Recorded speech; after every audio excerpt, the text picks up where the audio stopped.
Hello and welcome back to Pre-Calculus, section 5.4 on product to sum and sum to product formulas. So these will eventually be useful, and this is the way to turn a product of two trig functions into the sum or a difference of two trig functions, and then the other way around. In general, these formulas are provided on exams. They're not that frequent. They are kind of pain to remember because there are a lot of components to these formulas and not too many applications. They do show up, as I mentioned at one point, I think. In differential equations, they show up in certain places. Later on, Fourier series will have them, and if you're a math major, obviously physics major, you're gonna see them. But for the most part, it's not as frequent or as much of a big deal as the other ones. So sine alpha times sine beta is equal to 1/2 cosine of alpha minus beta minus cosine of alpha plus beta. So this is the first formula. As you can see, it's kind of long, right? And you just have to follow along to make sure that each one of these components is where it should be. And then cosine times cosine, right? So cosine alpha times cosine beta is 1/2. And now we have cosine of alpha minus beta plus cosine of alpha plus beta. Now, sine of alpha cosine beta is 1/2 of sine alpha plus beta plus sine of alpha minus beta. And finally, cosine alpha sine beta. And we have all combinations covered, right? For multiplication. So that's sine alpha plus beta minus sine alpha minus beta. There are some symmetries, like patterns, that you can exploit to memorize if you're looking to learn these formulas for whatever awesome reason. See, they are the same apart from the sign, and these are the same apart from the sign. So they're not impossible to memorize or something like that. But as I said, I'm not sure if it's worth the effort as much as you're going to use them in undergraduate education. So that's that's that part. And finally, sum to product. When you take the sine alpha plus sine beta,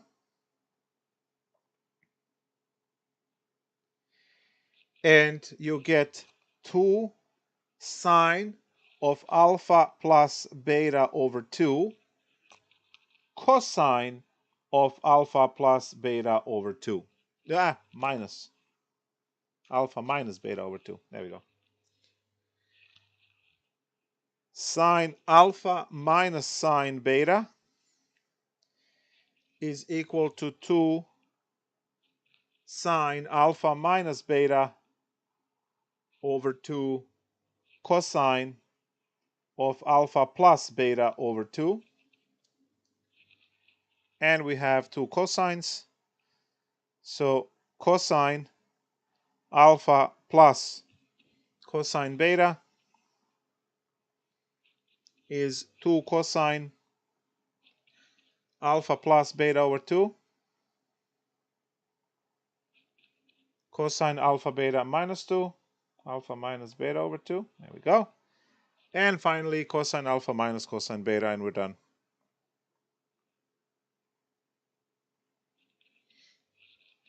Now, this one is negative 2 sine of alpha plus beta over 2 sine alpha minus beta over 2. So that's it. And the question is, what can we do with this? Well, again, solving equations, working out those calculations to calculate values, like sine of some angle, cosine of some angle, and then also trigonometric identities, right? So we have a whole bunch of those. So let's see, for instance, cosine 3x minus cosine 5x divided by sine 3x plus sine 5x should be tangent x, right? So what can we do in this case?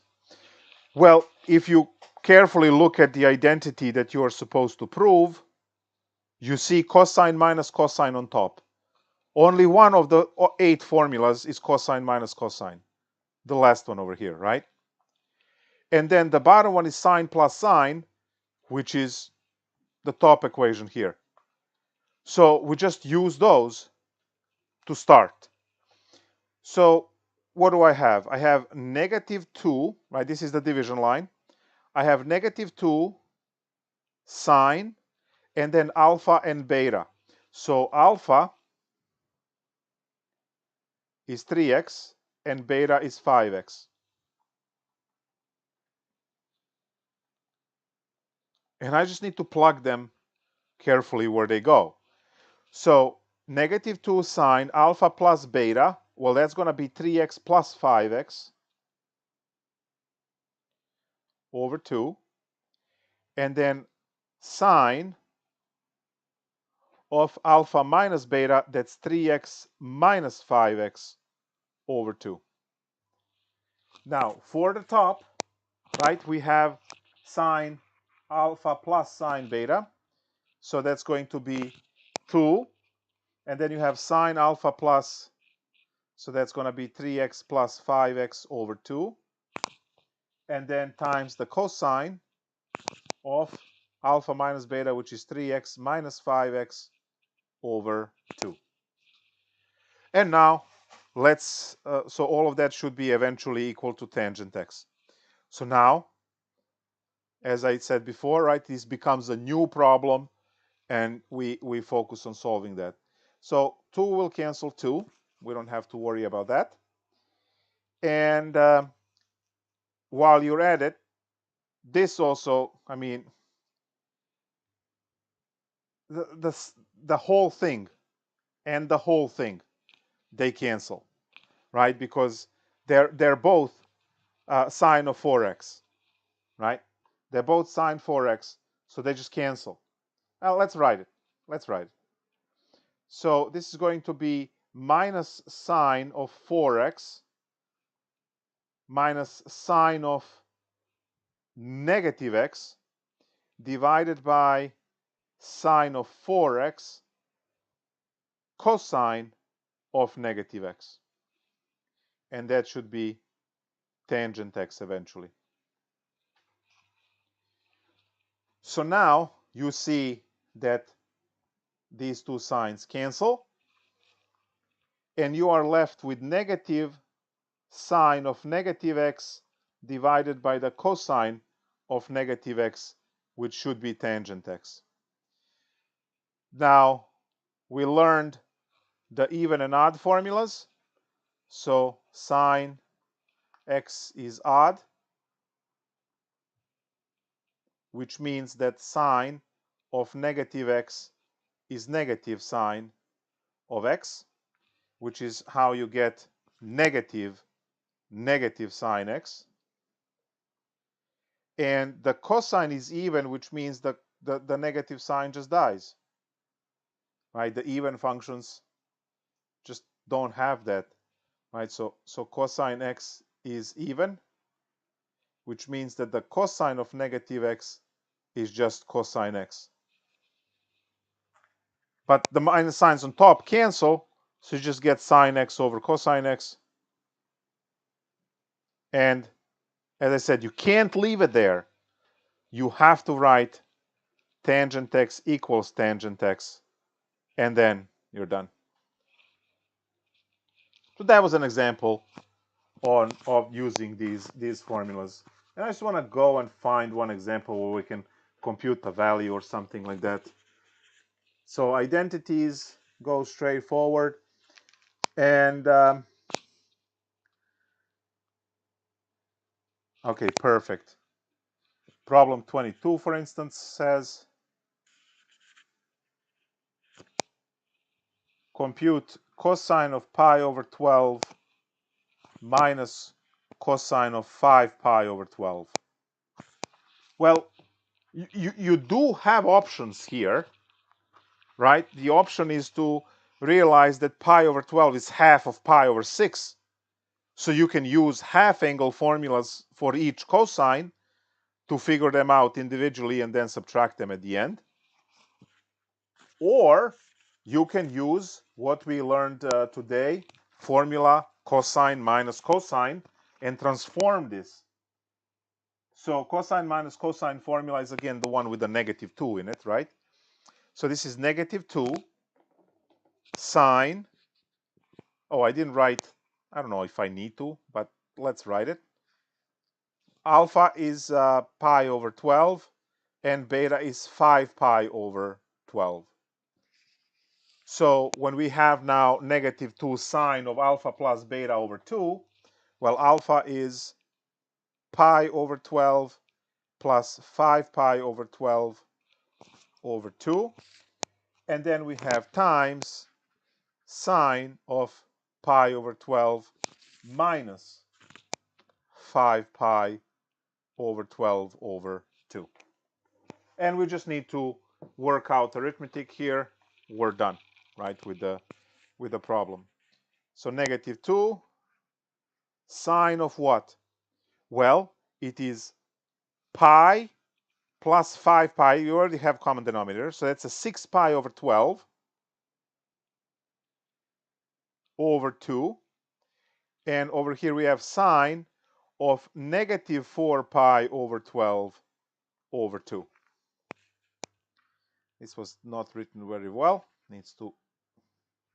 The main division line needs to be in line with sine. There we go.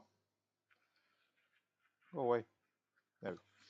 So now, negative 2 sine of, and this is going to be 6 pi over 24, which we are going to obviously cancel. And sine of negative 4 pi over 24, which we are going to cancel. Now, I'm also going to point with the, I guess, green arrow here into this minus sign, say odd function, meaning sine of negative x is negative sine x, and that minus is going to go out and cancel the minus in front. So there's no more minus in front. Now it's just 2 sine of pi over 4, because 6 and 24 cancels, and then times another sine of pi over 6 over here. And now these are all basic values that we should know. My root 2 over 2 and 1/2. This cancels, so the whole thing is just root 2 over 2. And as I said, this problem could have been solved by use of half angle formulas, but it will be much more work, probably, more steps. This was somehow smooth. So if you have these formulas available, I mean, everything is available. It's just a couple of clicks online. Everything is on websites. Type in product to sum into Bing, and you will get it. That's it. Questions, concerns? Just use the formulas carefully and responsibly. Any questions or concerns regarding any of this stuff?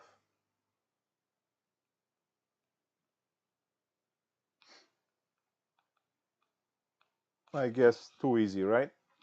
Okay. Well, I'll see you next week. Bye, guys.